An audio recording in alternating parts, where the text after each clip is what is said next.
नमस्कार। मैं Devaki Meena, assistant professor समाजशास्त्र विभाग, सम्राट पृथ्वीराज चौहान राजकीय महाविद्यालय। आज का जो हमारा टॉपिक है वो है सामाजिक घटनाओं की प्रकृति, नेचर ऑफ सोशल फिनोमेना। यानी कि समाज की जो घटनाएं हैं जितनी भी, उनकी प्रकृति किस प्रकार की है, कौन कौन सी विशेषताएं सामाजिक घटनाओं में पाई जाती है, इसके बारे में आज हम जानकारी प्राप्त करेंगे। और उसी के आधार पर हम ये निश्चित करेंगे कि जो सामाजिक घटनाएं हैं उनका वैज्ञानिक अध्ययन संभव हो पाता है अथवा नहीं हो पाता।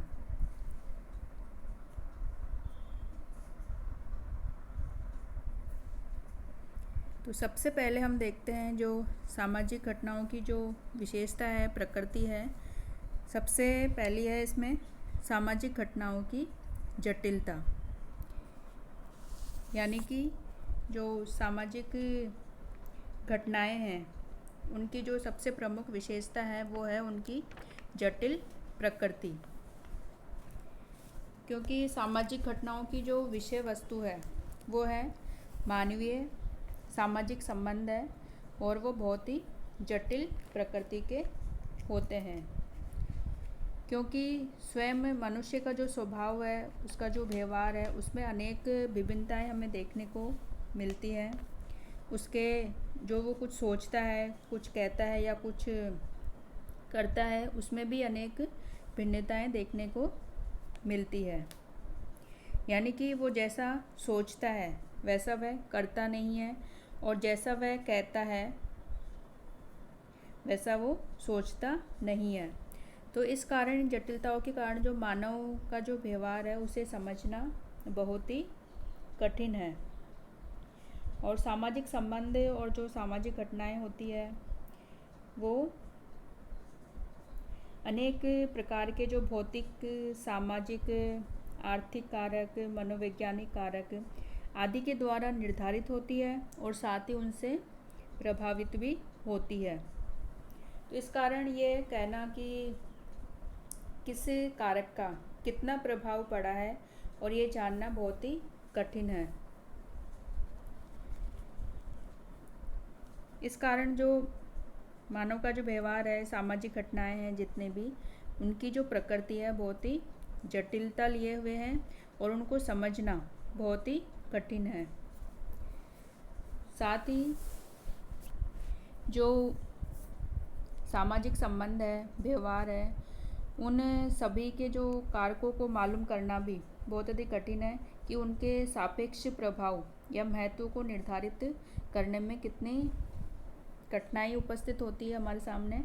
कि क्योंकि एक ही घटना के पीछे, एक ही सामाजिक घटना के पीछे अनेक कारक उत्तरदायी होते हैं। तो प्रत्येक का प्रभाव उस घटना के बारे में जानना यह बहुत ही कठिन है। लेकिन इन कठिनाइयों के बावजूद जो सामाजिक घटनाओं की जो जटिल प्रकृति है, उनके आधार पर हम ये नहीं कह सकते कि जो सामाजिक घटनाएं उनका वैज्ञानिक अध्ययन बिल्कुल ही संभव नहीं है। क्योंकि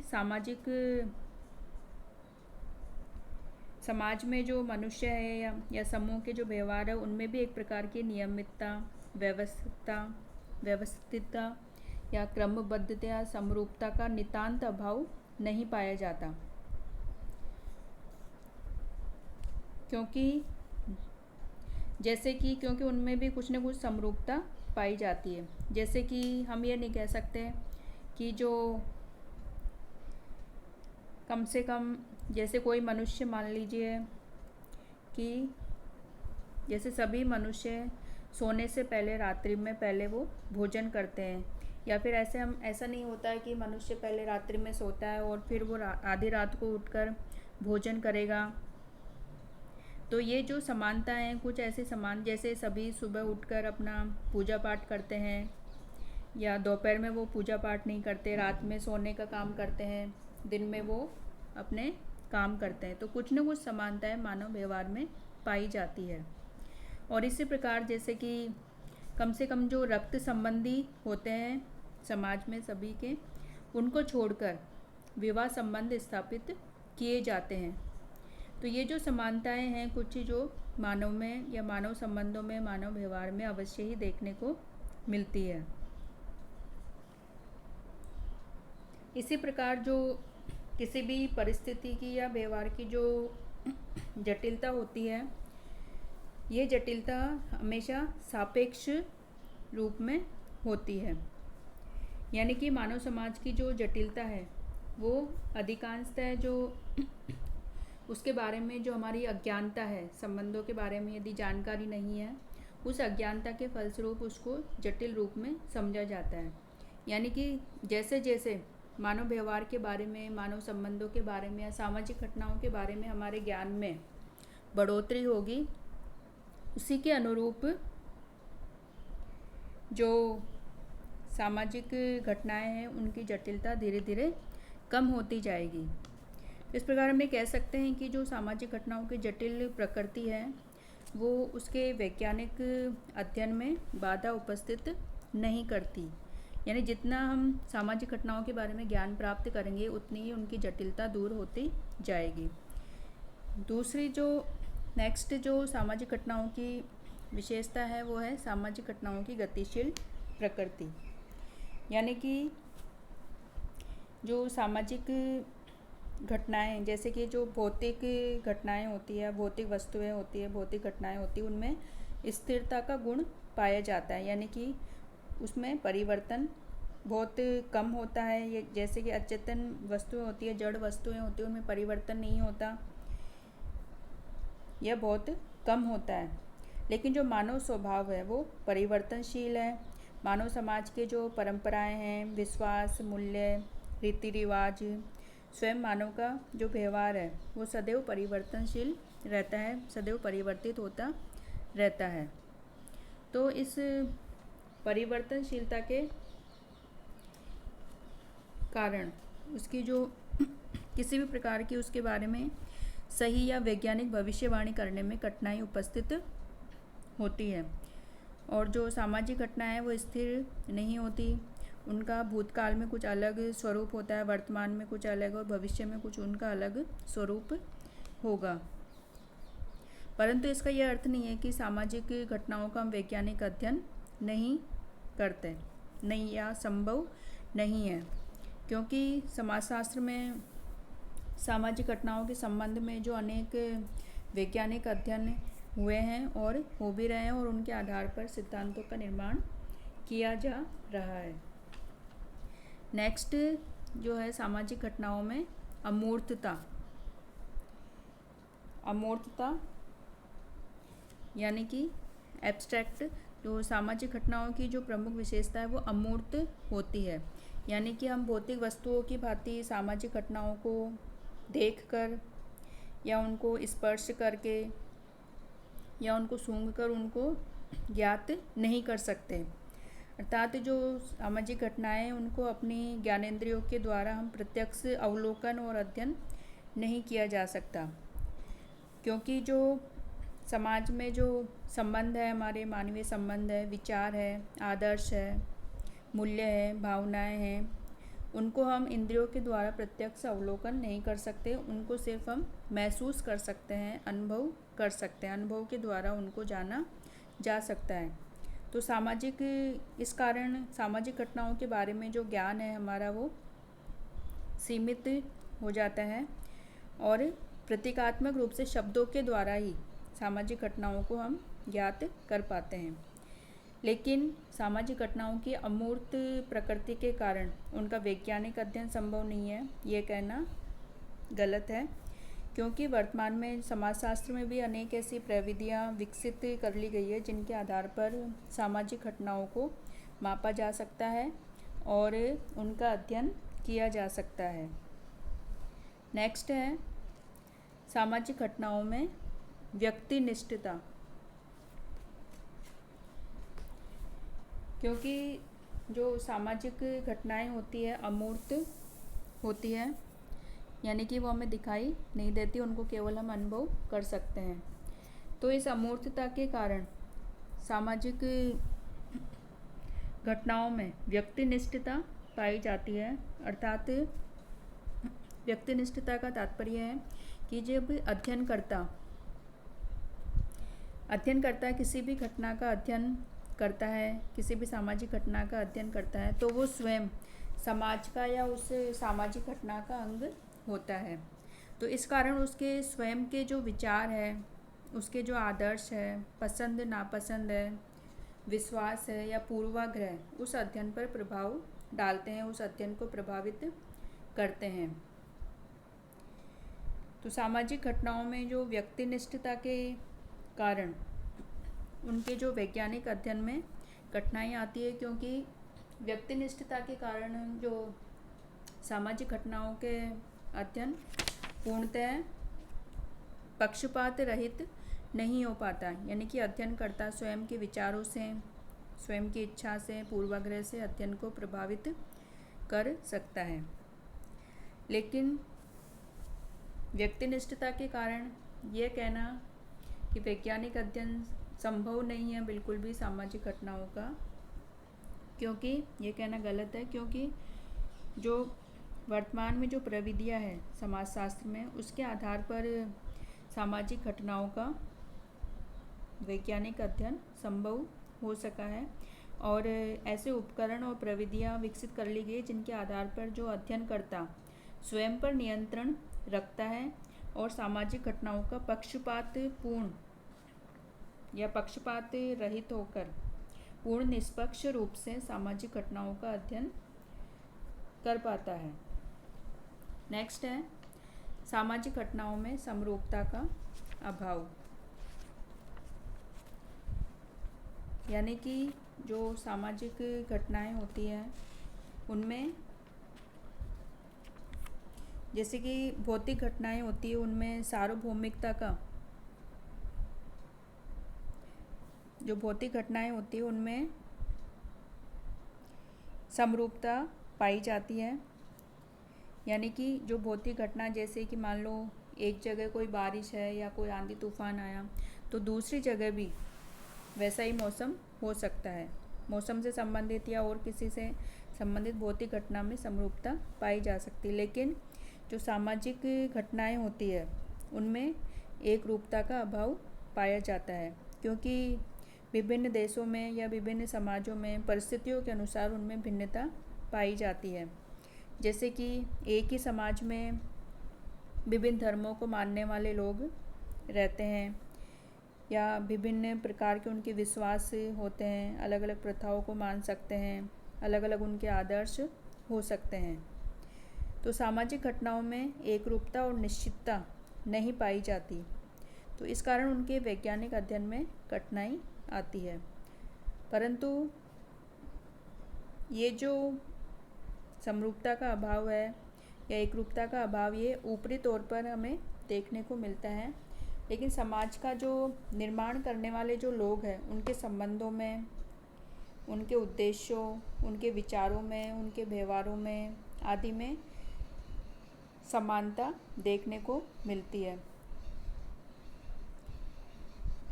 क्योंकि समानता और भिन्नता दोनों ही समाज के लिए आवश्यक होते हैं और समाज में समानता और भिन्नता दोनों ही पाए जाते हैं, परंतु समाज में समानता की जो मात्रा है वो भिन्नता की अपेक्षा अधिक होती है। इस कारण जो केवल समरूपता के अभाव के आधार पर सामाजिक घटनाओं का जो वैज्ञानिक अध्ययन नहीं किया जा सकता, यह कहना गलत है, क्योंकि समाज में समरूपता और विभिन्नताएं दोनों ही पाई जाती है और दोनों ही समाज के लिए आवश्यक है।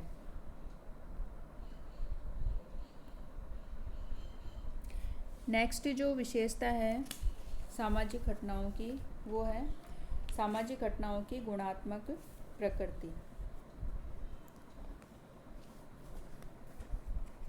यानी कि किसी भी घटना की जो प्रकृति होती है वो दो प्रकार की हो सकती है, गुणात्मक और गणनात्मक। जो भौतिक घटनाएं होती है, प्राकृतिक घटनाएं होती है, उनकी प्रकृति गणनात्मक होती है, यानी कि उनका निश्चित नापतोल संभव हो सकता है, उनको निश्चित रूप से उनका रंग रूप आकार होता है। लेकिन जो सामाजिक घटनाएं हैं उनकी प्रकृति गुणात्मक है और इसलिए उनका जो निश्चित, क्योंकि उनको हम भौतिक वस्तुओं की भांति माप नहीं सकते, क्योंकि जो समाज में जैसे कि घटनाएं हैं, सामाजिक घटनाएं हैं, जैसे कि धर्म है, संघर्ष है, सहयोग, प्रेम, घृणा, आधुनिकीकरण, वैश्वीकरण, परंपरा आदि को हम, आदि की जो प्रकृति है वो गुणात्मक है। इसी प्रकार जो लोगों के मूल्य है, विश्वास है, परम विश्वास है, मनोवृत्तियाँ है, इच्छाएं हैं, आदर्श है, उनको हम परिमाणात्मक रूप में माप नहीं सकते। यानी कि ये जानना एक कठिन कार्य है कि जो किसी व्यक्ति का जो व्यवहार है कितना अधिक अच्छा है अथवा कितना अधिक बुरा है, या किन्हीं दो व्यक्तियों के बीच जो मित्रता है या शत्रुता है वो कितनी अधिक गहरी है, या माता पिता और संतानों के बीच जो संबंध है वो कितना अधिक प्रगाढ़ है या सुदृढ़ है, या हम ये नहीं कह सकते कि पति पत्नी के बीच जो प्रेम है वो कितना प्रेम है, या विरोधियों के बीच कितनी घृणा है। यानी कि जो सामाजिक घटनाएं हैं उनको हम माप नहीं सकते उनकी, क्योंकि उनकी जो प्रकृति होती है वो गुणात्मक प्रकृति होती है और इस गुणात्मक प्रकृति के कारण सामाजिक घटनाओं के वैज्ञानिक अध्ययन में कठिनाई आती है।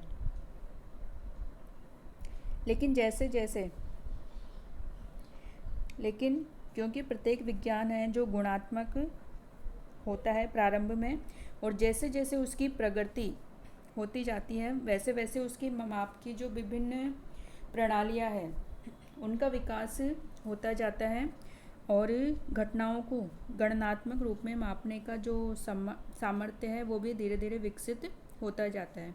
तो समाजशास्त्र में भी यह प्रवृत्ति देखी जा सकती है और समाजशास्त्र में सामाजिक अनुसंधान या सामाजिक शोध के क्षेत्र में अनेक वर्तमान में सांख्यिकीय प्रणाली और गणनात्मक माप पर जोर दिया जा रहा है और उनके आधार पर जो गुणात्मक तथ्य हैं या सामाजिक घटनाओं की जो गुणात्मक प्रवृत्ति है, गुणात्मक प्रकृति है, उनके आधार पर, अध्ययन के आधार पर जो गुणात्मक तथ्य हमारे सामने आते हैं उनको गणनात्मक रूप में प्रकट किया जा सकता है और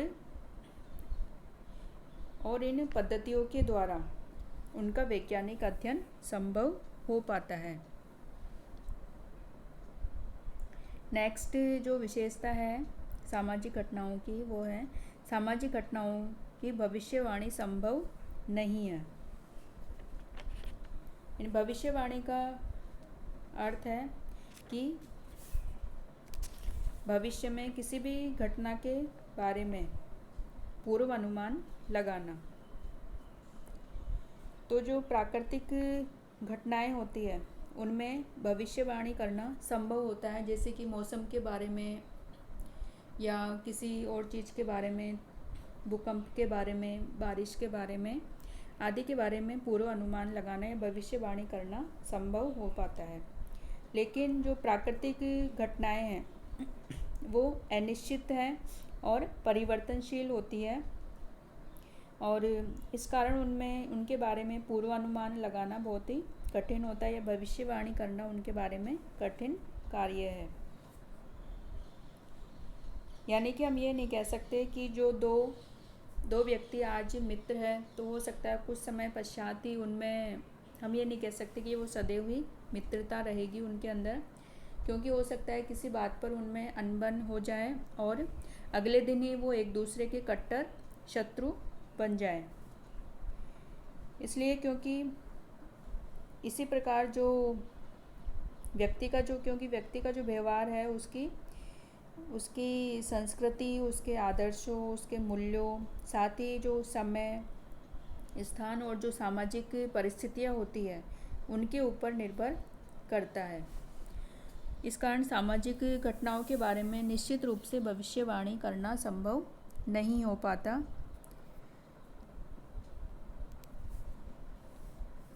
और लेकिन जब हम देखते हैं कि जो प्राकृतिक घटनाओं के बारे में जो भविष्यवाणी की जाती है वो भी बिल्कुल निश्चित नहीं होती,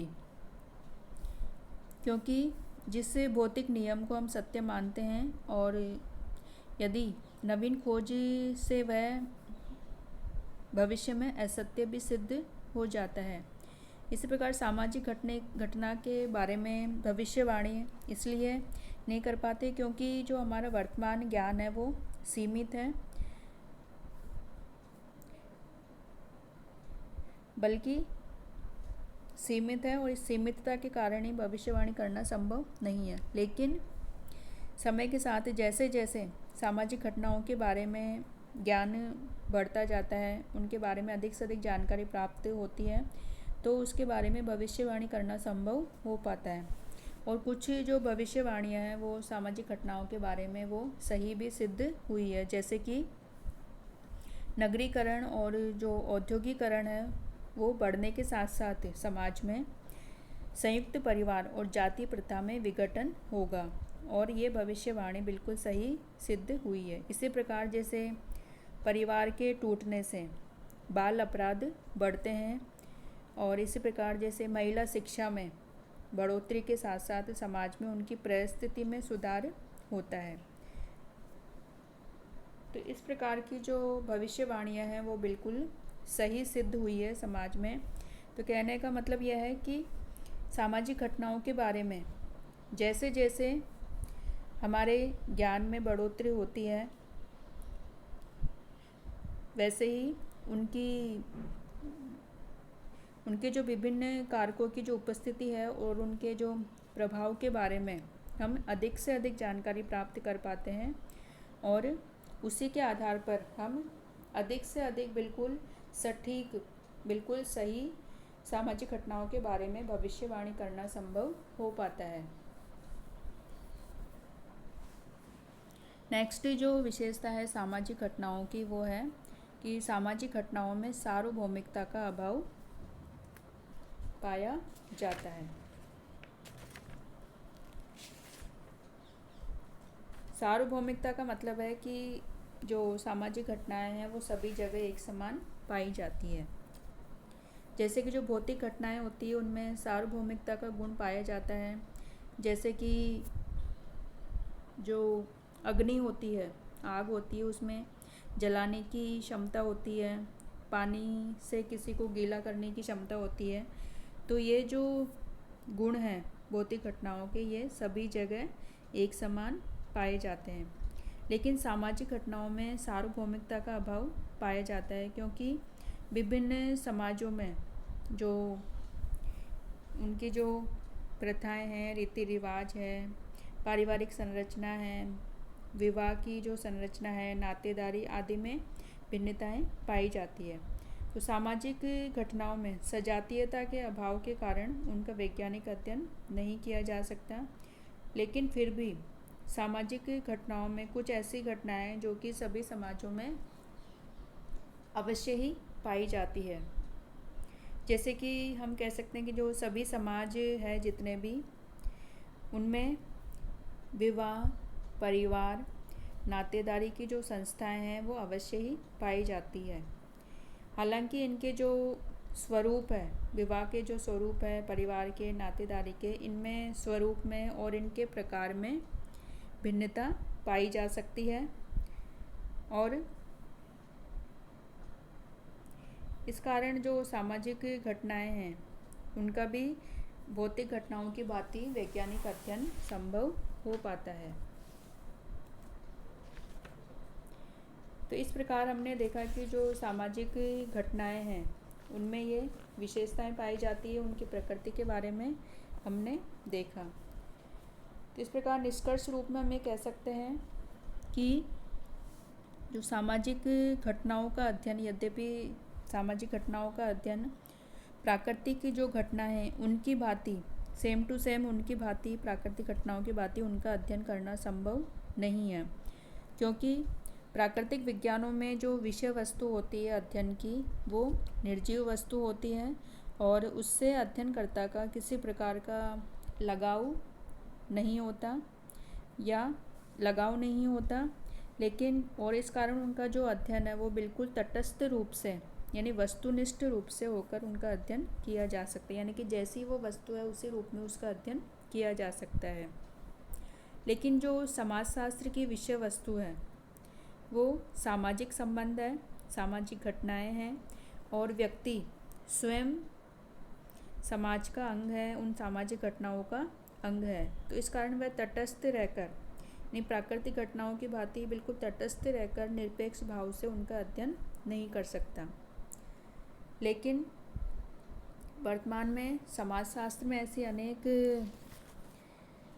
प्रविधियाँ और तकनीक विकसित कर ली गई है जिनके आधार पर, जिनके प्रयोग के आधार पर समाजशास्त्र में सामाजिक घटनाओं का वैज्ञानिक पद्धति के द्वारा अध्ययन संभव हो सका है और उनके आधार पर जो निष्कर्ष निकाले जाते हैं वो बिल्कुल वैज्ञानिक निष्कर्ष होते हैं और उनके आधार पर जो सिद्धांत बनाए जाते हैं वो बिल्कुल सही होते हैं।